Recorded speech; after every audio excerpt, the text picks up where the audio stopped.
اللہ نے کہا یہ میرے نبی کے مہاجر صحابہ ہیں، یہ میرے نبی کے انصاری صحابہ ہیں، اور جو ان کے بعد آتے ہیں جو ایمان والے لوگ ہیں وہ تو جب بھی دعا کے لیے ہاتھ اٹھاتے تو یہی دعا کرتے ہیں کہ اے پروردگار تو ہماری بھی بخشش فرما دے، اور ہم سے پہلے جو ایمان لائے تو ان کی بھی بخشش فرما دے، اور ان ایمان والوں کے خلاف ہمارے دل میں کوئی کینہ کپٹ مت رکھنا۔ واتقوا اللہ الذی تساءلون بہ والارحام ان اللہ کان علیکم رقیبا۔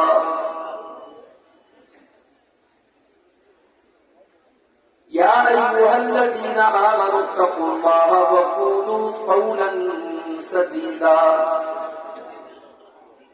یصلح لکم اعمالکم ویغفر لکم ذنوبکم ومن يطع الله ورسوله فقد فاز فوزا عظيما۔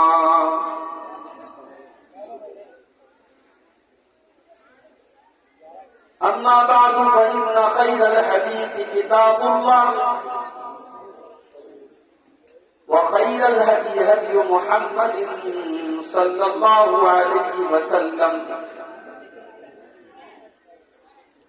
وشر الأمور محدثاتها وكل محدثة بدعة وكل بدعة ضلالة وكل ضلالة في النار۔ أعوذ بالله من الشيطان الرجيم، بسم الله الرحمن الرحيم۔ والسابقون الأولون من المهاجرين والأنصار والذين اتبعوهم بإحسان رضي الله عنهم ورضوا عنه وأعد لهم جنات تجري تحتها الأنهار خالدين فيها أبدا ذلك الفوز العظيم۔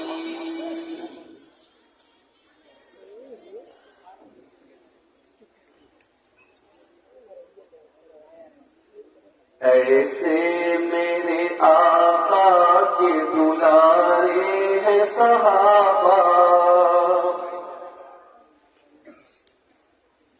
ایسے میرے آقا کے دلارے ہیں صحابہ، آقا ہے اگر چاند ستارے ہیں صحابہ،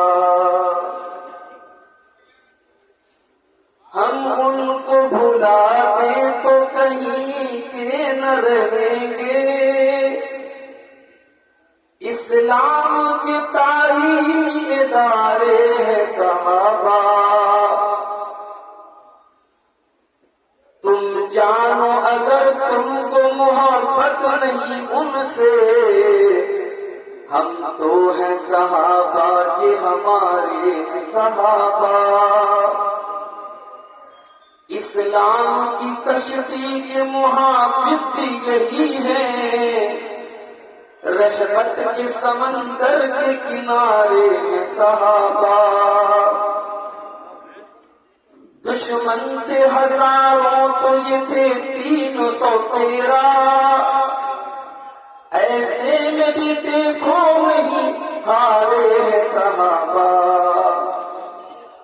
دنیا ہی میں دے دی گئی جنت کی بشارت، آقا نے کچھ اس طرح نکھارے ہیں صحابہ، موجود تھے جو آخری خطبہ میں نبی کے، عرفات میں وہ سارے کے سارے ہیں صحابہ، رب ان سے ہے راضی تو یہ سب رب سے ہے راضی، آقا ہی نہیں رب کو بھی پیارے ہیں صحابہ، صدیق ہو فاروق ہو عثمان ہو علی ہو، سرکار کی سیرت کے سپارے ہیں صحابہ، اے سعد خدا ذکر سے خوش ہوتا ہے ان کے، سرکار کے ہاتھوں میں سنوارے ہیں صحابہ۔ صدر محترم علماء کرام، محترم بزرگوں، نوجوان ساتھیوں، ماؤں اور بہنوں، پیارے بچوں، کئی سال کی گیپنگ کے بعد آزاد پارک کے اس تاریخی میدان میں ہمارا یہ سالانہ پروگرام منعقد ہوا۔ دو بہترین تقریریں آپ نے مجھ سے پہلے سماعت فرمائی۔ صدر محترم کا صدارتی خطاب بھی آپ نے سنا۔ شیخ ظفر نعمان مکی حفظہ اللہ نے حسد کی برائی اور اس کی مذمت پر ایک جامع خطاب آپ کے سامنے پیش کیا۔ مجھے جس ٹاپک پر، جس عنوان پر کچھ گفتگو کرنی ہے وہ ہے عظمت صحابہ۔ صحابہ کی عظمت کیا ہے، صحابہ کا مقام کیا ہے؟ اس سے پہلے کہ ہم صحابہ کا مقام بیان کریں، پہلے یہ سمجھ لیتے ہیں کہ صحابہ کہتے کس کو ہیں۔ صحابہ یہ عربی زبان میں صحابی کی جمع ہے، اور صحابی اس انسان کو کہتے ہیں جس نے ایمان کی حالت میں جناب محمد رسول اللہ صلی اللہ علیہ وسلم سے ملاقات کی۔ ایمان کی حالت میں نبی سے ملاقات ہوئی ہو اور ایمان کی حالت میں انتقال ہوا ہو، ہر اس انسان کو صحابی ہوتا ہے۔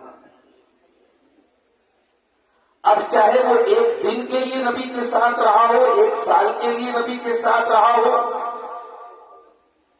ایسے بھی صحابہ تھے۔ ایمان لائے اور ڈائریکٹ جنگ کے میدان میں گئے اور شہید ہو گئے۔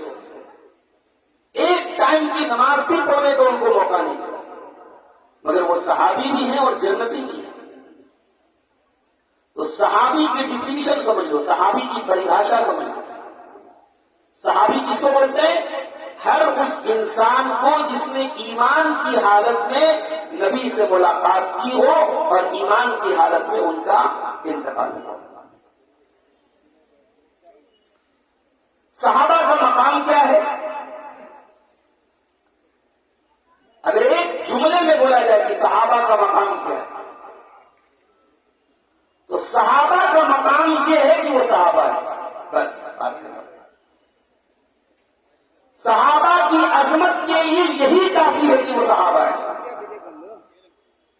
قیامت تک اللہ کے اولیاء پیدا ہوں گے، نیک بندے پیدا ہوں گے، تہجد گزار پیدا ہوں گے، پرہیزگار پیدا ہوں گے، مگر اب کوئی صحابی پیدا نہیں ہو سکتا۔ یہ رتبہ بلند ملا جس کو مل گیا، یہ رتبہ جس کو ملنا تھا مل گیا، اب کوئی صحابی نہیں بن سکتا۔ بھائی کوئی بہت اللہ والا ہے، رات پر تہجد پڑھ رہا ہے، سال کے 360 دن کنٹینیو روزہ رکھ رہا ہے، اللہ کی راہ میں بہت صدقہ خیرات کر رہا ہے، وہ سب کچھ کر سکتا ہے، مگر وہ آنکھیں کہاں سے لائے گا جن آنکھوں نے جمال مصطفیٰ کا دیدار کیا ہے؟ وہ ہاتھ کہاں سے لائے گا جن ہاتھوں نے محمد رسول اللہ صلی اللہ علیہ وسلم سے مصافحہ کرنے کا شرف حاصل کیا ہے؟ وہ مجلس کہاں سے لائے گا جس مجلس میں شمع رسالت کے پروانے اپنے نبی سے قرآن سیکھتے تھے، حدیث سیکھتے تھے، سنت سیکھتے تھے؟ کوئی صحابی نہیں بن سکتا میرے بھائی۔ اور یہ صحابہ یہ اللہ تبارک و تعالیٰ کے سلیکٹڈ لوگ تھے، ان کو اللہ تعالیٰ نے اپنے نبی کے لیے چن لیا تھا، منتخب کر لیا تھا، الیکٹ کر لیا تھا۔ یہ اللہ کا سلیکشن تھے صحابہ کا۔ اسی لیے حضرت عبداللہ بن مسعود کہتے ہیں اولئک اصحاب محمد کانوا اضر هذه الامة قلوبا واعمقهم علما واقلهم تکلفا. اس امت میں صحابہ کرام اکلوتے ایسے لوگ ہیں ان کے دل سب سے زیادہ پاک اور صاف تھے. ہم صحابہ کو فرشتہ نہیں مانتے، یہ جملہ نوٹ کر لو. ہم صحابہ کرام کو معصوم نہیں مانتے، ہم ان کو فرشتہ نہیں مانتے. صحابہ کرام انسان تھے، مگر صحابہ کے جیسا دل کوئی نہیں لا سکتا. صحابہ میں جھگڑے نہیں ہوئے، اختلاف ہوا، جنگیں ہوئی، مگر ان کی جنگ بھی ذاتیات کے لیے نہیں ہوتی. ان کا اختلاف بھی اصولوں کی بنیاد پر ہوتا تھا، نظریات کی بنیاد پر. ہمارے یہاں لوگ آپس میں اختلاف کرتے ہیں ذاتیات کی بنیاد پر اختلاف. سب کو حدیث معلوم ہے کہ 3 دن سے زیادہ کسی مسلمان سے تعلق توڑنا جائز نہیں ہے، مگر نسل در نسل ہمارے یہاں دشمنی چلتی ہے. باپ مر گیا، بچوں کو وصیت کر کے جاتا خبردار فلانے سے بات مت کرنا. اور بچے بھی بڑے ہوشیار ہوتے ہیں، ابا کی وصیت ہے ہم رشتہ نہیں رکھیں گے، ہم شادی میں نہیں جائیں گے، ہم مرنی میں نہیں جائیں گے، ہم سکھ میں نہیں جائیں گے، ہم دکھ میں نہیں جائیں گے. صحابہ کرام ایسے نہیں تھے میرے بھائی. ان کا اختلاف بھی ہمارے لیے نمونہ ہے میرے بھائی. میں ایک مثال آپ کو دیتا ہوں. حضرت علی کے بیچ میں حضرت معاویہ کے بیچ میں اختلاف ہوا، اور اختلاف بہت بڑا ہوا، جنگ کی شکل میں ہوا، جنگ ہوئی دونوں طرف سے. اسی دور میں جس دور میں جنگ ہو رہی تھی، روم کے بادشاہ نے حضرت معاویہ کو خط لکھا. اس زمانے میں جیسے آج دنیا کی بڑی بڑی طاقتیں ہیں، فلسطین میں مسلمان مر رہا ہے، دنیا کی بڑی بڑی طاقتیں اس آگ میں اور اس کو اور بڑھا رہی ہے. مسلمان کا خون ہے اور ہمارا ہتھیار بکے، یہ ان کی سازش ہے. اس زمانے میں سپر پاور 2 طاقتیں تھی، ایک رومن امپائر، ایک پرشین امپائر. تو روم کے بادشاہ نے حضرت معاویہ کو خط لکھا، کہا کہ اے معاویہ، ہمیں معلوم ہوا ہے کہ آپ علی کے ساتھ آپ کی جنگ چل رہی ہے، آپ کا اختلاف چل رہا ہے. اگر آپ اشارہ کر دیں تو ہم آپ کا سپورٹ کرنے کو تیار ہیں. ہم آپ کا سپورٹ کریں گے، آپ کا ساتھ دیں گے، اور ہم دونوں مل کر کے علی کا مقابلہ کرتے ہیں، علی کے خلاف چلتے ہیں. تاریخ کے الفاظ، تاریخ کے پنوں پر آج بھی الفاظ درج ہیں. حضرت معاویہ حضرت علی کے مخالف ہیں، جنگ چل رہی ہے، اختلاف چل رہا ہے، مگر روم کے بادشاہ کے خط کے جواب میں انہوں نے کیا لکھا؟ کہا اے روم کے کتے، کان کھول کر کے سن لے، یقیناً میرا علی بن ابی طالب کے ساتھ اختلاف چل رہا ہے، جنگیں ہو رہی ہیں، مگر یہ ہمارا انٹرنل میٹر، ہمارا اندرونی معاملہ ہے. اے روم کے کتے، اگر تم نے اسلامی سرحدوں کی طرف نظر اٹھانے کی بھی ضرورت کی، علی کی فوج تجھ سے مقابلہ کرنے کے لیے جائے گی، اور علی کی فوج میں سب سے پہلے سب میں معاویہ کھڑا ہوگا. یہ تھے صحابہ. کسی تیسرے کو ہمارے اختلاف کی بنیاد پر اسلام پر زر لگانے کی اجازت ہے. حضرت علی حضرت معاویہ کی جنگ ہو رہی ہے، حضرت علی رضی اللہ تعالیٰ عنہ فجر کی نماز پڑھا رہے، ایک ظالم نے، ایک ملعون نے ان کو شہید کر دیا. حضرت علی شہید ہو گئے. ان کے بیٹے سیدنا حضرت حسن رضی اللہ تعالیٰ عنہ کو مسلمانوں نے اپنا خلیفہ بنایا. حضرت حسن کے ساتھیوں نے کہا کہ آپ کے والد، آپ کے باپ حضرت علی جنگ کر رہے تھے حضرت معاویہ سے، اور اسی حالت میں ان کا انتقال ہو گیا. اب یہ کام آپ کو کرنا ہے، جنگ کے لیے فوج کو تیار کیا جائے، جنگ کے لیے آگے بڑھا جائے. بخاری کے الفاظ ہیں، ادھر سے حضرت حسن کا لشکر آگے بڑھا، ادھر سے حضرت معاویہ کا لشکر آگے بڑھا. حضرت معاویہ نے حضرت عمرو بن عاص سے کہا کہ اے عمرو بن عاص، یہ جنگیں کب تک چلتی رہیں گی؟ مسلمانوں کے بچے کب تک یتیم ہوتے رہیں گے؟ مسلمانوں کی عورتیں کب تک بیوہ ہوتی رہیں گی؟ ان کا کون پرسان حال ہوگا؟ ان کی کون خبرگیری کرے گا؟ اے امر راز میں حسن کو صلح کی پیشکش کرتا ہوں، صلح کا آفر کرتا ہوں، ہو سکتا ہے میرا وہ آفر قبول کرے۔ حضرت امیر معاویہ رضی اللہ تعالیٰ عنہ نے حضرت حسن کو صلح نامہ بھیجا۔ حضرت حسن نے فوراً ایکسپٹ کر لیا، یہ نہیں کہا کہ میرے والد تو آپ سے جنگ کرتے تھے میں بھی جنگ کروں گا۔ یہ صحابہ تھے میرے والد، یہ نبی کے طبیعت یافتہ تھے۔ جنگ جب تک جنگ ہو رہی تھی جنگ ہوئی، اب صلح کا آفر آیا، حضرت حسن نے صلح قبول کی، اور یہیں پر پیارے نبی صلی اللہ علیہ وسلم کی وہ پیشن گوئی پوری ہوئی۔ بخاری اور مسلم کی روایت ہے، اللہ کے پیارے نبی نے حضرت حسن بہت چھوٹے تھے، 5-6 سال کے بچے تھے، ان کا ہاتھ پکڑ کے مسجد میں کہا تھا میرا یہ بچہ سردار ہوگا اور میرے اس بچے کے ذریعے اللہ تعالیٰ مسلمانوں کی 2 بڑی جماعتوں میں صلح کرائے۔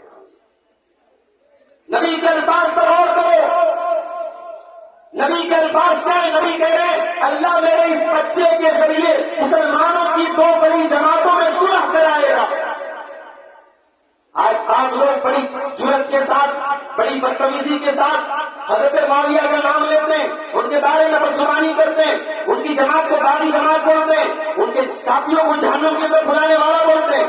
میں سوال پوچھتا ہوں، کیا باغی جماعت کے ساتھ جنگ کی جاتی ہے، صلح کی جاتی ہے؟ قرآن کہتا ہے باغی جماعت سے جنگ کی جائے، باغی جماعت سے قتال کی جائے، قرآن کا اصول ہے باغی جماعت سے جنگ کی جائے۔ اور میرے نبی کیا کہہ رہے ہیں؟ اپنے نواسے کی تعریف کر رہے ہیں، اللہ اس بچے کے ذریعے صلح کرائے گا۔ پتہ یہ چلا کہ اس جماعت کو نبی نے باغی نہیں مانا، باغی مانا ہوتا تو نبی نے صلح کی تعریف نہ کی ہوتی، نبی نے جنگ کی تعریف کی ہوتی، نبی نے صلح کی تعریف۔ صحابہ کے اختلاف پر آج بڑی باتیں ہو رہی ہیں، بعض لوگ ریسرچ کر رہے ہیں، ان کی ریسرچ کا خلاصہ کیا ہے؟ ان کی ریسرچ کا خلاصہ یہ نعوذ باللہ کہ صحابہ کرام کے اندر یہ کمی تھی، یہ کمی تھی، یہ کمی تھی، وہ ایسے تھے، وہ ایسے تھے۔ لوگ ریسرچ کر کے صحابہ کرام کے اندر عیب نکالتے ہیں۔ ارے تمہاری اوقات کیا ہے میرے بھائی؟ تمہاری حیثیت کیا ہے؟ تم صحابہ کرام پر انگلی اٹھاتے ہو، صحابہ کرام کے کردار پر تم سوال اٹھاتے ہو۔ حضرت عمر بن عبدالعزیز کے بارے میں کسی نے پوچھا عبداللہ بن مبارک سے کہ حضرت عمر بن عبدالعزیز بہتر تھے یا حضرت معاویہ بہتر تھے؟ تو حضرت عبداللہ بن مبارک بہت بڑے امام ہیں، بہت بڑے محدث ہیں، انہوں نے کہا تھا کہ حضرت معاویہ نے پیارے نبی کے ساتھ جس گھوڑے پر بیٹھ کر کے جہاد کیا تھا، اس گھوڑے کی ناک میں بیٹھی ہوئی مٹی بھی عمر بن عبدالعزیز سے بہتر ہے۔ یہ صحابی کا مقام ہے میرے بھائیوں، صحابہ کے مقام کو سمجھنے کی کوشش ہے۔ آئیے آگے بڑھتے ہیں، صحابہ کا مقام قرآن سے دیکھتے ہیں۔ سورہ فتح کی آخری آیت، صحابہ کا مقام کیا ہے؟ قرآن سے پوچھتے ہیں۔ محمد الرسول اللہ والذین معه اشداء علی الکفار رحماء بینہم۔ محمد اللہ کے رسول ہیں صلی اللہ علیہ وسلم، اور جو آپ کے ساتھی ہیں اشداء علی الکفار، وہ اللہ کے دشمنوں کے لیے بہت سخت ہیں، رحماء بینہم، اور آپس میں بہت رحم دل ہیں۔ وہ حلقہ یارا تو پریشان کی طرح نرم، اور رسم حق و باطل ہو تو فولاد ہے مومن۔ صحابہ کرام ایسے ایک دوسرے کے لیے بڑے رحم دل، اور اسلام کے دشمنوں کے لیے بڑے سخت تھے صحابہ کرام۔ یہ قرآن کہہ رہا ہے تراہم رکعا سجدا یبتغون فضلا من اللہ ورضوانا۔ تم ان کو جب بھی دیکھو گے تمہیں یا تو رکوع کی حالت میں نظر آئیں گے یا سجدے کی حالت میں نظر آئیں گے۔ اتنے نمازی تھے، اتنے عبادت گزار تھے، یا تو تمہیں رکوع کی حالت میں نظر آئیں گے یا تمہیں سجدے کی حالت میں نظر آئیں گے۔ نبی اکرم کی زندگی کا آخری دن ہے، سوموار کے دن نبی کا انتقال ہوا، چاشت کے وقت آپ کا انتقال ہوا، فجر کی نماز ہو رہی ہے۔ پڑھانے والا امام کون؟ ابو بکر صدیق رضی اللہ عنہ۔ پڑھنے والے پیچھے مقتدی کون؟ صحابہ کرام۔ یہ حیات مبارکہ کا آخری دن ہے۔ اللہ کے پیارے نبی تھوڑی راحت محسوس کرتے ہیں، آپ اپنے بھولے کا پردہ ہٹاتے ہیں، سامنے ابو بکر صدیق نماز پڑھا رہے ہیں اور صحابہ کرام پیچھے نماز پڑھ رہے ہیں۔ اللہ کے پیارے نبی یہ منظر دیکھ کر کے خوش ہو جاتے ہیں، اتنے خوش ہوتے ہیں بیماری کا عالم ہے، کمزوری کا عالم ہے، لیکن اللہ کے نبی کی خوشی کا کوئی ٹھکانہ نہیں ہے۔ اللہ کے پیارے حبیب کے چہرے پر مسکراہٹ آ جاتی ہے، آپ مسکرانے لگتے ہیں، اور صحابہ کرام اپنے نبی کی مسکراہٹ کو نماز کی حالت میں پہچان لیتے ہیں۔ صحابہ کرام محسوس کر لیتے ہیں کہ اللہ کے نبی اپنے حجرے کے دروازے پر کھڑے ہیں۔ حضرت ابو بکر صدیق بھی محسوس کر لیتے ہیں، ابو بکر صدیق پیچھے ہٹنے لگتے ہیں، اللہ کے نبی ہاتھ سے اشارہ کرتے ہیں کہ اے ابو بکر تم نماز کو کنٹینیو رکھو، تم نماز کو جاری رکھو، اور اس کے بعد اللہ کے پیارے نبی اپنا پردہ برابر کر دیتے ہیں، اور صحابہ کرام کہتے ہیں یہ آخری دیدار تھا جو ہم نے نبی کا کیا تھا۔ نبی نے اپنے صحابہ کو نماز پڑھتے ہوئے دیکھا تھا، ابو بکر کو ان کا ایمان دیکھا تھا، اور نبی مسکرا کر کے اس دنیا سے گئے تھے۔ میرا جملہ نوٹ کر لو، نبی اپنے صحابہ سے خوش ہو کر کے دنیا سے گئے تھے، نبی اپنے صحابہ سے مطمئن اور سیٹسفائیڈ ہو کے دنیا سے گئے تھے۔ جو بدبخت یہ کہتا ہے کہ نبی جب دنیا سے گئے تو صحابہ سب مرتد ہو گئے، صحابہ سب منافق ہو گئے، صحابہ سب دین سے پھر گئے، ہم اس بدبخت کو ایمان والا نہیں سمجھتے، ہم اس بدبخت کو مومن نہیں سمجھتے۔ تو نبی کے چہتوں اور نبی کے لاڈلوں اور وہ ہستیاں جن کو نماز پڑھتے ہوئے دیکھ کے نبی مسکرا کے گئے تھے، ان کے ایمان پر جو سوال اٹھائے ہم اس کو ایمان والا مانتے ہی نہیں۔ صحابہ کرام وہ لوگ ہیں میرے عزیزوں، تراہم رکعن سجدا، تم ان کو جب بھی دیکھو گے وہ تمہیں یا تو رکوع کی حالت میں نظر آئیں گے یا تمہیں سجدے کی حالت میں نظر آئیں گے۔ سیماہم فی وجوہہم من اثر السجود، ان کی پہچان ان کے سجدے کا نشان ہے، ان کا چہرہ دیکھ کر کے پتہ چل جائے گا یہ نمازی لوگ ہیں، یہ سجدہ کرنے والے لوگ ہیں، یہ اللہ کے آگے جھکنے والے لوگ ہیں۔ یہ صرف ماتھے کا جو نشان ہوتا ہے نا، یہی سجدے کا نشان نہیں ہوتا۔ اگر آپ نمازی ہیں تو آپ کے کیریکٹر پر بھی نماز کا اثر ہونا چاہیے۔ نمازی ہیں، چہرے پر داڑھی ہے اور بےایمانی کر رہے ہو، فراڈ کر رہے ہو، لوگوں کا حق مار رہے ہو، تو آپ ایک نمازی کی چھوی خراب کر رہے ہو، ایک داڑھی والے کی چھوی خراب کر رہے ہو، ایک مسلمان کی امیج خراب کر رہے ہو۔ نماز کا اثر آپ کے اخلاق پر پڑنا چاہیے۔ اللہ تعالیٰ اپنے نبی کے صحابہ کے بارے میں کہہ رہا ہے ان کی پہچان ان کے چہروں سے ظاہر ہو رہا ہے۔ اس کے بعد فرمایا ذالک مثلهم فی التوراۃ والانجیل، اور میرے نبی کے صحابہ کا تذکرہ تمہیں قرآن کے ساتھ ساتھ تورات میں بھی ملے گا اور انجیل میں بھی ملے گا۔ كزرع أخرج شطأه فآزره فاستغلظ فاستوى على سوقه يعجب الزراع ليغيظ بهم الكفار۔ اللہ صحابہ کی مثال دے رہا ہے، میرے نبی کے صحابہ کی مثال ایسی ہے جیسے کوئی پیڑ ہے، کوئی پودا ہے، وہ اس پودے کی جو پھوپھلیں ہوتی ہیں وہ دھیرے دھیرے نکلتی ہیں، پھر وہ پودا موٹا ہوتا ہے، اس کا تنا موٹا ہوتا ہے، مضبوط ہوتا ہے، پھر وہ پودا اپنے تنے پر کھڑا ہو جاتا ہے، پھر وہ پودا لہلہانے لگتا ہے، ہرا بھرا ہو جاتا ہے، اور جب وہ پودا ہرا بھرا ہو جاتا ہے تو کفار اس کو دیکھ کر کے جلتے ہیں۔ اسلام کا جب پودا میرے نبی نے لگایا تھا، مکے کی سرزمین پر جب میرے نبی نے اسلام کا پودا لگایا تھا، وہ پودا کمزور پودا تھا میرے بھائی، اس پودے کو ابو بکر نے پانی دیا، اس پودے کو عمر فاروق نے پانی دیا، اس پودے کو عثمان غنی نے پانی دیا، اس پودے کو علی مرتضیٰ نے پانی دیا، اس پودے کو بلال حبشی نے پانی دیا، اس پودے کو عمار بن یاسر نے پانی دیا، اس پودے کو صحابہ کرام نے اپنے خون جگر سے سینچا تھا۔ کبھی موقع ملے سوشل میڈیا کی زندگی سے باہر نکلنے کا، انسٹاگرام اور فیس بک اور سوشل میڈیا کی فضول ریلز کو دیکھنے سے میرے نوجوانوں کو کبھی فرصت ملے تو کبھی اپنے نبی کی مکی زندگی کے حالات ذرا پڑھیے اور دیکھیے کہ صحابہ کرام نے کتنا جھیلا ہے، کتنا سروائی کیا ہے۔ آج تو ہم اور آپ ذرا سی کوئی آزمائش دیکھتے ہم مایوس ہو جاتے ہیں، کسی مسجد کے بارے میں خبر سنتے ہیں کہ مسجد کو گرانے کی بات ہو رہی ہے، ہمارا دل تڑپنے لگتا ہے۔ ابھی یہ بدبخت کی 2 دن پہلے کی اسپیچ سوشل میڈیا پر وائرل ہوئی، اس نے ہمارے نبی کے بارے میں بڑے گستاخانہ کلمات استعمال کیے، بڑی بدتمیزی اور بڑی بےہودہ زبان اس نے استعمال کی، اور ابھی میرے پاس سوشل میڈیا سے خبر آئی ہے اس ملعون کو گرفتار کر لیا گیا ہے۔ اللہ کرے کہ وہ انسان اپنے انجام تک پہنچے۔ ہم ایسے بدبختوں کا نام بھی اپنے اسٹیج پر لینا گوارا نہیں کرتے جو نبی کی توہین کرے میرے عزیزوں۔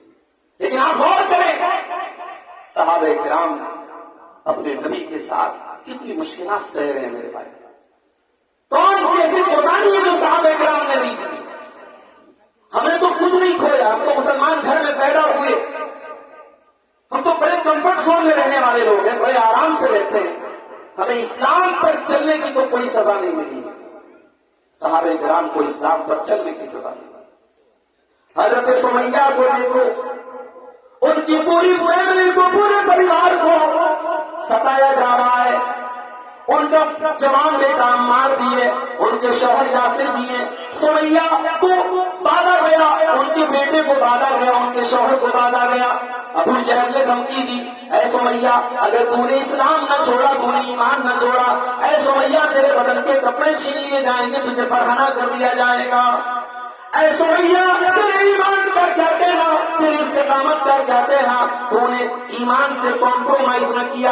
اپنے جوان بیٹے کے سامنے سمیہ ننگی ہو جانا گوارا کر لیتی ہیں، برہنہ ہو جانا گوارا کر لیتی ہیں، ان کے بدن کے کپڑے اتار لیے جاتے ہیں۔ یہ اذیت ایک ماں اپنے جوان بیٹے کے سامنے برداشت کر لیتی ہے، مگر اسلام نہیں چھوڑتی ہے۔ سمیہ نے اسلام نہیں چھوڑا۔ یہ حضرت بلال ہے، یہ حبشہ کے رہنے والے ہیں، کالے گلوٹے غلام۔ میرے نوجوان ساتھیوں، وہ آپ کی طرح اسمارٹ اور ہینڈسم نہیں ہے، وہ خوبصورت نہیں ہے، وہ اپنے بالوں پر جیل لگانے والے، اپنے کپڑے پر پرفیوم لگانے والے، اپنی ڈریسنگ سینس پر توجہ دینے والے نہیں۔ بلال شکل صورت کے اعتبار سے حبشی ہے، کالے گلوٹے، مگر بلال کے سینے میں جو دل ہے، اللہ، وہ دل اللہ کی محبت سے لبریز ہے، رسول کی محبت سے لبریز ہے، ایمان کی محبت سے لبریز ہے۔ بلال کا سینہ ہے، عرب کی تپتی ہوئی ریت ہے، اور بلال کی پیٹھ پر بھاری پتھر رکھا ہوا ہے، اور بلال کا مالک امیہ بن خلف کہتا ہے، اے بلال میں تجھے تکلیفیں دینا چھوڑ دوں گا، تو اسلام چھوڑ دے، تو محمد کا دین چھوڑ دے۔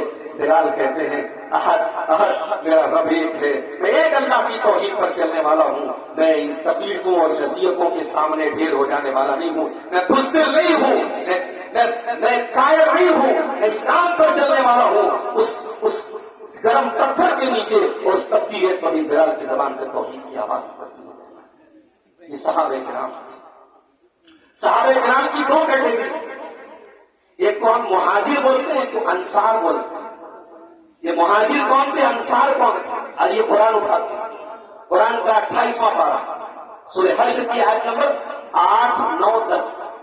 للفقراء المهاجرين الذين اخرجوا من ديارهم واموالهم يبتغون فضلا من الله ورضوانا وينصرون الله ورسوله اولئك هم الصادقون۔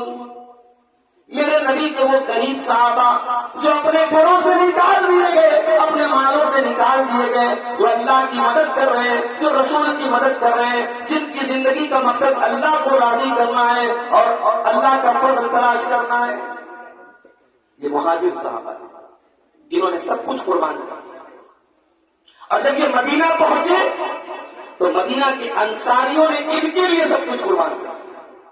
والذین تبوؤا الدار والایمان من قبلهم يحبون من هاجر الیہم ولا یجدون فی صدورهم حاجة مما اوتوا ویؤثرون علی انفسهم ولو کان بهم خصاصہ۔ اور میرے نبی کے وہ صحابہ جو پہلے سے مدینہ میں رہتے تھے اور پہلے سے ایمان لا چکے تھے، وہ اپنے ان مہاجر بھائیوں سے محبت کرتے تھے۔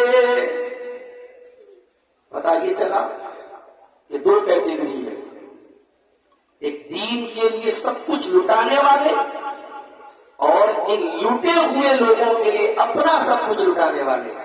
تو یا تو مہاجر بن جاؤ یا انصار بن جاؤ، یا تو دین کے لیے سب کچھ لٹانے والے بن جاؤ یا جو لٹا رہے ہیں ان کا سپورٹ کرنے والے بن جاؤ۔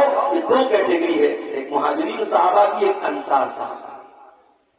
اس کے بعد ایک تیسری کیٹیگری کی، والذین جاءوا من بعدهم يقولون ربنا اغفر لنا ولإخواننا الذين سبقونا بالإيمان ولا تجعل في قلوبنا غلا للذين آمنوا ربنا إنك رؤوف رحيم. یہ تیسری کیٹیگری ہے.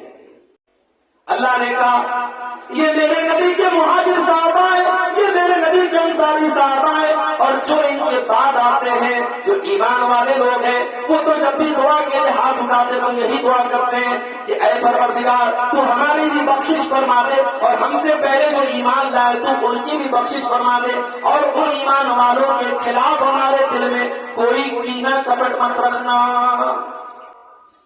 اللہ کی قسم ہمیں فخر ہے, ہمیں ناز ہے کہ ہم صحابہ سے محبت کرتے ہیں.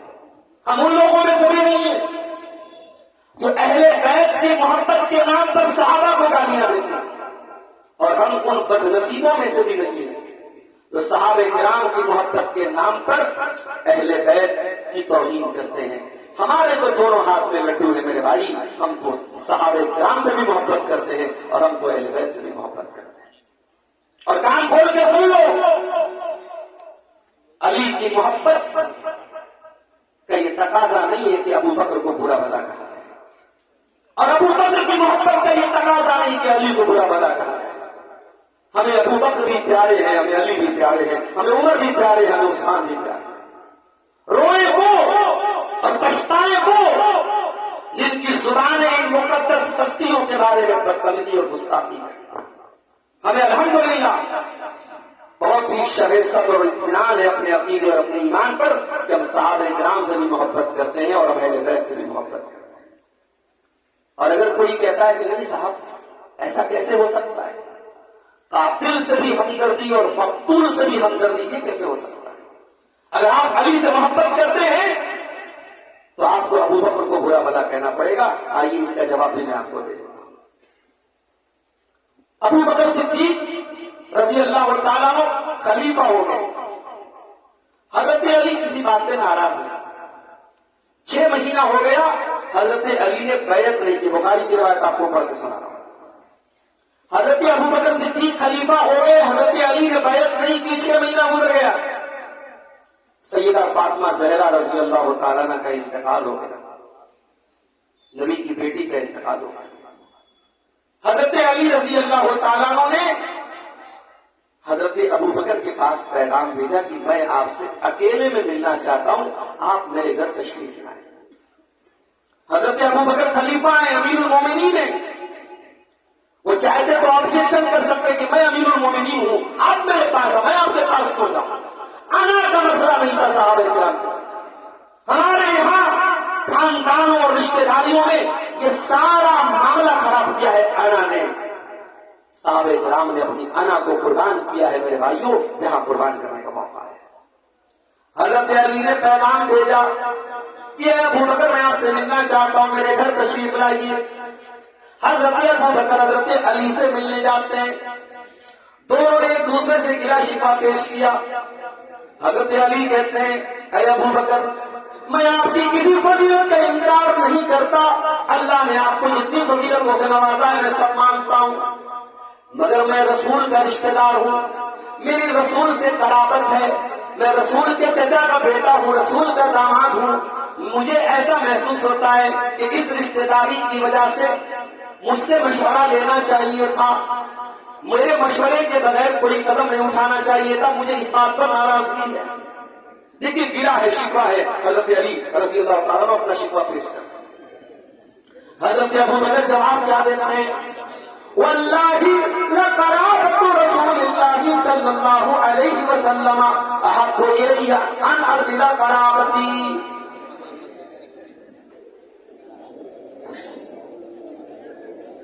ہم لوگ اطمینان سے بول رکھتے ہیں, اطمینان سے بیٹھے رہتے ہیں اپنی جگہ پہ.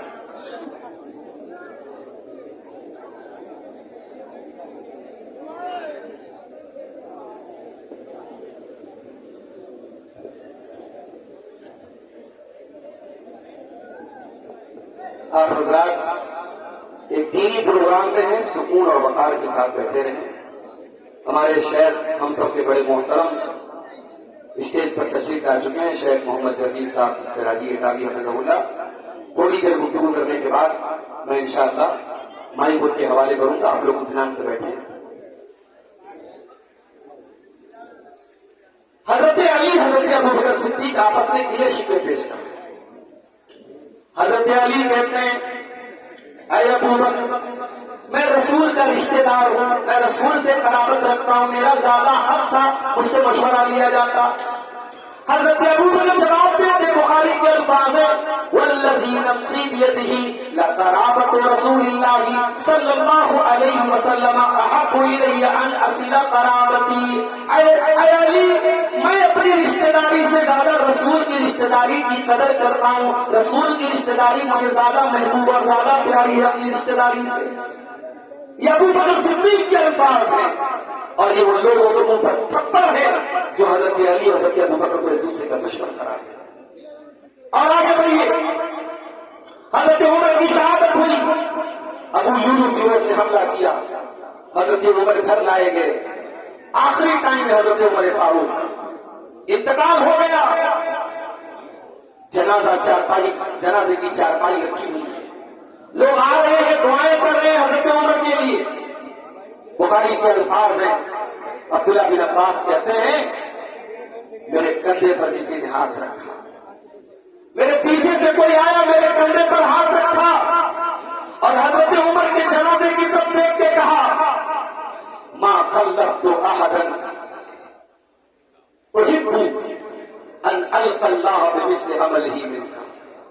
کہ اے دنیا سے جانے والے, اللہ کی قسم اگر میں کسی کے بارے میں یہ تمنا کروں کہ اس کے جیسا عمل لے کر کے میں اللہ کے پاس جاؤں تو اے عمر بن خطاب خود تم. اللہ کی قسم اے عمر, مجھے یقین ہے کہ اللہ تمہیں تمہارے دونوں ساتھیوں کے ساتھ رکھے گا. اللہ تمہیں جناب محمد رسول اللہ اور حضرت ابوبکر صدیق کے ساتھ تمہیں رکھے گا. اور میں اسی لیے یہ بات کہہ رہا ہوں کہ میں نے اکثر اپنے نبی کی زبان سے سنا تھا ذهبت انا وابو بکر وعمر, اتيت انا وابو بکر وعمر. میں نے اکثر اپنے نبی کی زبان سے سنا تھا کہ میں گیا, ابو بکر گئے, عمر گئے, میں آیا, ابو بکر آئے, عمر آئے. تو جب ہر جگہ ابو بکر اور عمر اپنے نبی کے ساتھ تھے تو جنت میں بھی اپنے ساتھ رہیں گے. عبداللہ بن عباس کہتے ہیں میں نے پلٹ کے دیکھا یہ جملہ کہنے والے کون ہیں, وہ حضرت علی بن ابی طالب رضی اللہ تعالیٰ. یہ افسانے گڑے گئے, اسلام کی تاریخ کو مست کرنے کے لیے افسانے گڑے گئے کہ اہل بیت اور صحابہ میں دشمنی کی کوئی دشمنی نہیں.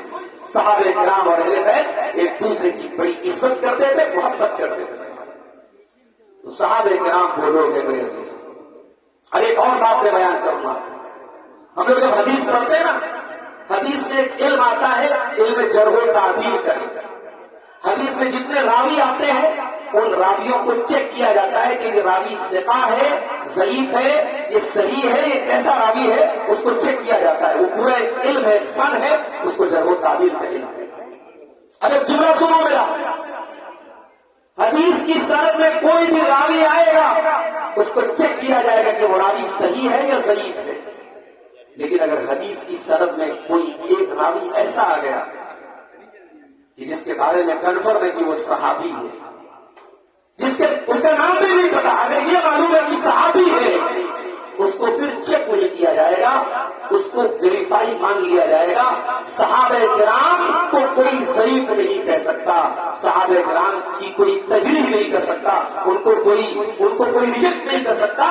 کیوں؟ کیونکہ صحابہ کرام کو اللہ تعالیٰ چیک کر چکا ہے, اللہ ان کا امتحان لے چکا ہے. اولئک الذین امتحن اللہ قلوبهم للتقوی. میں اپنے نبی کے صحابہ کا امتحان لے چکا ہوں, میں ان کی پریکشا لے چکا ہوں, کا ایگزام لے چکا ہوں, اور اس ایگزام میں وہ کھڑے اتر چکے ہیں, وہ 100 میں 100 مارکس حاصل کر چکے ہیں. سورہ توبہ کی 100 نمبر کی آیت اٹھاؤ, والسابقون الاولون من المہاجرین والانصار والذین اتبعوہم باحسان. میرے نبی کے وہ صحابہ جو ہجرت کرنے والے مہاجر تھے, یا وہ صحابہ جو انصاری تھے, جو پہلے ایمان لائے, جو بعد میں ایمان لائے, رضی اللہ عنہم ورضوا عنہ واعد لهم جنات تجری تحتها الانہار. اللہ ان سے راضی ہو گیا, وہ اللہ سے راضی ہو گئے. اور اللہ نے ان کے لیے جنت تیار کر کے رکھی ہے.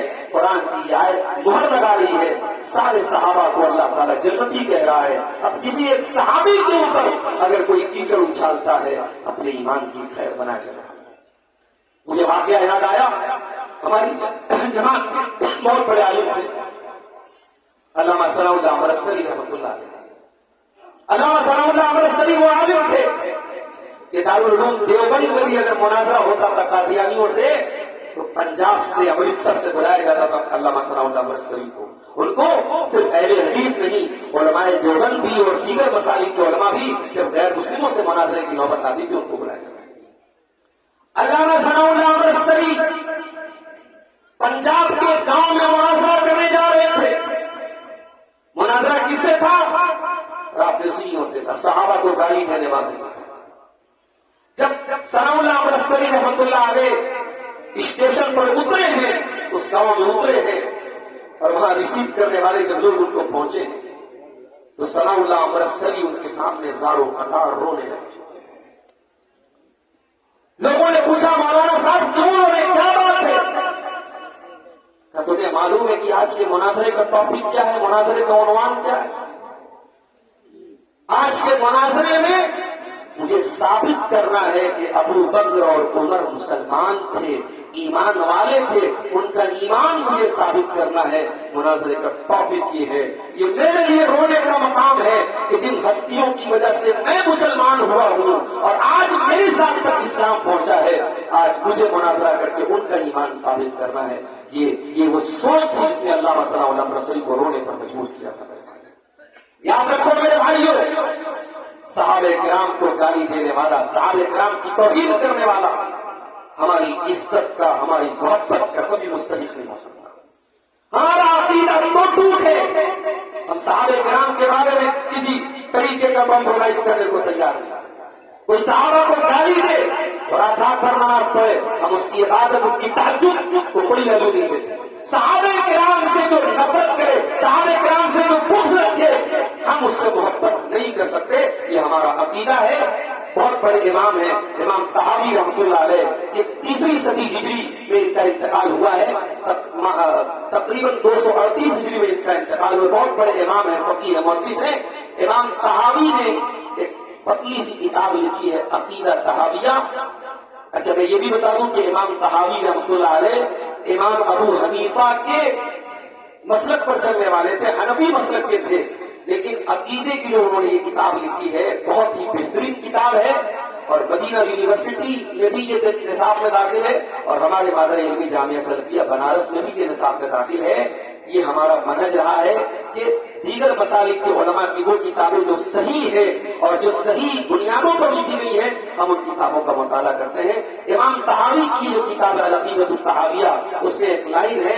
امام طحاوی کہتے ہیں وَنُحِبُّ أَصْحَابَ رَسُولِ اللَّهِ, ہم اللہ کے رسول کے صحابہ سے محبت کرتے ہیں. وَلَا نَتَبَرَّأُ مِنْ أَحَدٍ مِّنْهُمْ, اور ہم کسی صحابی پر تبرہ نہیں کرتے, کسی صحابی سے نفرت نہیں کرتے. وَلَا نُفْرِطُ فِي حُبِّ أَحَدٍ مِّنْهُمْ, اور ہم کسی صحابی کی محبت میں حد سے آگے نہیں بڑھتے. وَنُبْغِضُ مَن يُبْغِضُهُمْ وَبِغَيْرِ الْخَيْرِ يَذْكُرُهُمْ, اور جو صحابہ کا ذکر غلط انداز میں کرے اور صحابہ سے بغض رکھے ہم ان سے بغض رکھتے. یہ امام طحاوی عقیدہ بیان کر رہے ہیں. یہ امت کا عقیدہ ہے, یہ صحابہ کا عقیدہ ہے, یہ سلف صالحین کا عقیدہ ہے, یہ اہل سنت والجماعت کا عقیدہ ہے, یہ محدثین کا عقیدہ ہے کہ ہم صحابہ کرام سے جو بغض رکھے ہم اس سے بغض رکھتے ہیں. اور ہم صحابہ کرام کا ذکر ہمیشہ اچھے انداز میں کرتے ہیں. اور امام طحاوی کہتے ہیں وَحُبُّهُمْ دِینٌ وَإِیمَانٌ وَإِحْسَانٌ, صحابہ کی محبت دین ہے, صحابہ کی محبت ایمان ہے, صحابہ کی محبت احسان ہے. وَبُغْضُهُمْ كُفْرٌ وَنِفَاقٌ وَطُغْیَانٌ, اور صحابہ سے بغض رکھنا یہ کفر ہے, یہ نفاق ہے, یہ سرکشی ہے. میرے عزیزوں, میں آخر میں پھر کہہ رہا ہوں, صحابہ معصوم نہیں تھے, ان کے ساتھ بھی انسانی کمزوری تھی, مگر ان کی نیتوں پر حملہ کرنا یہ بالکل جائز نہیں ہے. ان کی نیتوں کی گارنٹی اللہ نے دی ہے. صحابہ کرام سے غلطیاں ہوئی, ان غلطیوں کا ذکر بھی قرآن میں اللہ نے کیا ہے, مگر اللہ نے فوراً یہ بھی ذکر کر دیا ان سے غلطی ہوئی لیکن ہم نے معاف کر دیا, ہم نے معاف کر دیا. اللہ نے قرآن میں صحابہ کی کوئی غلطیوں کو بھی بیان کیا یہ بتانے کے آپ نے یہ بھی کلیئر کر دیا کہ صحابہ سے جو بھی غلطی ہوئی میں نے معاف کر دیا. وہ کل وعد اللہ الحسنى، اور تمام کے تمام صحابہ جنتی ہیں. سورہ حدید کی 10 نمبر کی آیت اس بات کا ثبوت اور اعلان کرتی ہے کہ تمام کے تمام صحابہ جنتی ہیں. ہم اور آپ اسی عقیدے پر میرے بھائیوں ہم چل رہے ہیں. اور آخر میں جاتے جاتے کیونکہ ہمارے شیخ محترم آ چکے ہیں اور ان کے آنے کے بعد پھر مقرر کا بیٹھے رہنا مناسب نہیں ہے. آخری بات بیان کر کے بات ختم کرتا ہوں. آج بڑا اختلاف بھی ہم دیکھ رہے ہیں. بہت سارے مسلک ہیں، بہت سارے فرقے ہیں. ہر فرقہ والا اپنے آپ کو صحیح بول رہا ہے، ہر جماعت اپنے آپ کو صحیح بول رہی ہے، اور سب دلیل میں قرآن پڑھ رہے ہیں، سب دلیل میں حدیث پڑھ رہے ہیں. تو اختلاف کی اس دور میں ہم صحیح اور غلط کو کیسے پہچانیں گے؟ آئیے اس کا طریقہ میں بیان کر کے بات ختم کرتا ہوں. یہاں بھی صحابہ کرام کی بہت ویلیو ہے. اللہ کے پیارے نبی فرماتے ہیں، یہ ترمذی کی، ابو داؤد کی اور مستدرک الحاکم کی صحیح روایت ہے. اللہ کے پیارے حبیب صلی اللہ علیہ وسلم فرماتے ہیں کہ بنی اسرائیل میں 72 فرقے پیدا ہوئے اور میری امت میں 73 فرقے پیدا ہوں گے، اور وہ سب فرقے جہنمی ہوں گے سوائے ایک جماعت. صحابہ کرام نے پوچھا، اے اللہ کے رسول، وہ ایک جماعت جو جنت میں جائے گی وہ کون سی ہوگی؟ اللہ کے پیارے نبی نے اس جماعت کا نام نہیں بتایا، اس جماعت کی پہچان بتا دی، اس کا منہج بتا دیا، اس کا طریقہ بتا دیا. فرمایا ما انا علیہ واصحابی، جو میرے اور میرے نبی میرے صحابہ کے طریقے پر چلے. دیکھو قرآن وہی ہے، حدیثیں وہی ہے. آج بدعت کو ثابت کرنے کے لیے ایک مولوی قرآن پڑھ کے بدعت کو ثابت کر رہا ہے. اب آج کے اس دور میں اگر کوئی اپنی بدعت اور خرافات کے لیے قرآن سے غلط دلیل دے رہا ہے تو ہمارا ایک ہی سوال ہے کہ قرآن کی اس آیت کا جو مطلب آپ لے رہے ہیں کیا صحابہ نے لیا تھا؟ نہیں لیا تھا تو ہم نہیں لیں گے. ہمارے لیے قرآن و حدیث دلیل ہے، مگر قرآن و حدیث کی وہ ایکسپلینیشن، وہ انٹرپریٹیشن، وہ ویاخیا، وہ پریبھاشا، وہ تشریح، وہ تفسیر جو صحابہ نے سمجھی ہے ہم اسی کو سمجھیں گے اور اسی پر عمل کریں گے. قرآن کی منمانی تفسیر نہیں چلے گی، حدیثوں کا منمانا مطلب نہیں چلے گا. اور علامہ اقبال بہت پہلے کہہ کے جا چکے ہیں کہ ہوئے اس درجہ فقیہان حرم بے توفیق، خود بدلتے نہیں قرآن کو بدل دیتے ہیں. میرے بھائیوں، آج قادیانی بھی قرآن سے اپنے مذہب کی دلیل پکڑ رہا ہے، حدیث کا انکار کرنے والا قرآن سے اپنے مذہب کی دلیل بنا رہا ہے. آج کے اس دور میں ہمیں صحابہ کرام کے منہج پر اور صحابہ کرام کے طریقے پر اور صحابہ کرام کی انڈرسٹینڈنگ پر چلنے کی ضرورت ہے. اور یہی وہ طریقہ اور منہج تھا جس کے بارے میں اللہ کے نبی نے فرمایا تھا کہ میں تم کو ایسے راستے پہ چھوڑ کے جا رہا ہوں جو بالکل کلیئر اور روشن اور واضح ہے، اور اس سے جو ہٹے گا لا یزیغ عنہ بعدی الا ہالک، اس سے وہی ہٹے گا جو ہلاک اور گمراہ ہو جائے گا. ہم اللہ سے دعا کرتے ہیں رب العالمین ہمیں صحابہ کرام سے سچی محبت کرنے کی توفیق عطا فرما. رب العالمین اگر کسی کے دل میں صحابہ کرام کے متعلق غلط فہمی ہے، بدگمانی ہے اور نفرت ہے، بغض ہے، اے اللہ مرنے کے پہلے تو اسے ہدایت نصیب فرما دے. اور اے اللہ ہمیں تو اپنے نبی کے صحابہ سے بھی اور اپنے نبی کے اہل بیت سے بھی وہ محبت جو قرآن و سنت سے ثابت ہے، جس میں غلو نہیں ہے، جس میں حد سے تجاوز نہیں ہے، وہ محبت ہم سب کو کرنے کی توفیق عطا فرما. جاتے جاتے میں یہ اعلان بھی کر دینا چاہتا ہوں، ہمارے ناظم اجلاس نے بھی شاید بتایا ہوا آپ کو کہ انصار آباد میں ایک مسجد کی زمین خریدی جا رہی ہے. اس مسجد کے لیے زمین تقریباً 75 لاکھ روپے کی قیمت ہے. ایک بھاری رقم ہے، بڑی رقم ہے. آپ تمام حضرات دور دراز سے آئے ہیں. اس مسجد کی زمین کے لیے اسٹال لگا ہوا ہے، آپ معلوم کریں اور وہاں اس مسجد کے لیے ضرور آپ تعاون کرتے جائیں. اللہ ہم سب کو نیکی کے کاموں میں حصہ لینے کی توفیق عطا فرمائے. اللہ کہنے سننے سے زیادہ ہم سب کو عمل کی توفیق عطا فرمائے. آمین. وآخر دعوانا الحمد للہ رب العالمین. والسلام علیکم ورحمۃ اللہ وبرکاتہ.